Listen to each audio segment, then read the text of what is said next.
Hi అండి. నేను మీ యానీని. ఇంకా షైనీని తీసుకున్నప్పుడు తీసుకురావడానికి అవ్వలేదు. ఒక 1 వీక్ హెచ్‌వైడీలోనే ఉంచాల్సొచ్చింది. ఉంచినప్పుడు ఆయన ఏమన్నాడంటే, డేకి 200 ఇవ్వాలి. నేను ఫుడ్ అవన్నీ చూసుకుంటానన్నాడు. అలాగే ఓకే అని చెప్పాము. చెప్పిన తర్వాత ఇంటికి తీసుకెళ్ళి పప్పీని మార్చేశాడు.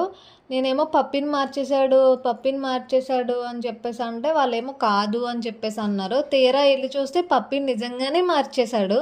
ఎళ్లి అడిగితే సారీ బై మిస్టేక్ అలా అయిపోయింది అని చెప్పేసి అన్నాడు. అలా ఎలా మార్చేస్తాడో వాడికి తెలీదా? పప్పీ ఏది తీసుకున్నామో ఏది పట్టుకెళ్ళామనేది తెలీదా? ఇలా ఫేక్ పీపుల్స్ చాలామంది ఉంటారండి. అలా అని చెప్పి అందరిని అనట్లేదు, కొంతమందిని అంటున్నాను. ఇలాంటి వేస్ట్ గాళ్ళు, వేస్ట్ ఫెలోస్ ఉంటారు.